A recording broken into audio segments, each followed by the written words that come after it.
તમે મટીરિયલ લઈ લો, તમારું કોટનનું કે કોઈ પણ મટીરિયલ, એને ઠંડા પાણીમાં સોક કરી લો. ઠંડા પાણીમાં સોક કર્યા પછી તમારે શું કરવાનું છે, એક તો નેકની મૂવમેન્ટ, નેકને આ રીતે પકડો એન્ડ દેન સ્લોલી આ રીતે પુશ, દેન સ્લોલી છેક સુધી જાય, જાલંધર સુધી જાય એની પ્રેક્ટિસ. નેકની practice, then right side, left side, sides એની પ્રેક્ટિસ. એટલે તમારા થાઇરોઇડ પેરાથાઇરોઇડ બંને ઉપર કામ કરશે. ફર્સ્ટ. થર્ડ છે ઉજ્જયી પ્રાણાયામ. ઉજ્જયી પ્રાણાયામ કરવાનું છે. અંદરથી અવાજ આવવો જોઈએ, એમ નથી અવાજ કરવાનો.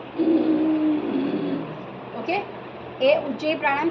એન્ડ થર્ડ ટ્રીટમેન્ટ નેચર ક્યોરની છે કે તમારી પાસે આવું કોઈ પણ કપડું એને ઠંડા પાણીમાં કરો એન્ડ દેન લપેટ કરી દો એની, અને પછી આખો દિવસ કામ. That's it. તો આ છે. અને ધનિયાનું પાણી. અને બ્લડ પ્રેશર હોય તો અગેન તમે આનો યુઝ કરી શકો છો. વોટર એ જ આપણે નેચર ક્યોરમાં કવર કરવાના જ છે.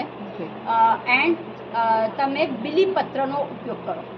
જેને પણ બ્લડ પ્રેશર હોય, બીલીપત્રનો કાઢો બનાવો અને એને કન્ઝ્યુમ કરજો. જે મેં તમને પેલું કીધું ને CCF, ઇન્સ્ટેડ ઓફ CCF બીલીપત્રનો કાઢો, અને એ બહુ જ પ્રચુર માત્રામાં ફાયદો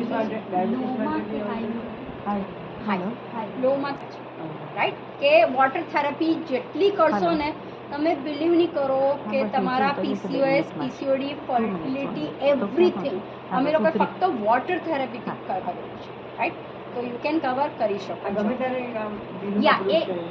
એ જ અમે લોકો ડિટેલમાં તમને બતાડીશું કે ક્યારે પહેરવું, કેટલા સમય માટે પહેરવું, અને એની સાથે બીજું કંઈ કરી શકો કે નહીં, એ બધું આવશે. સેકન્ડ, અમે લોકોએ છે ને મેં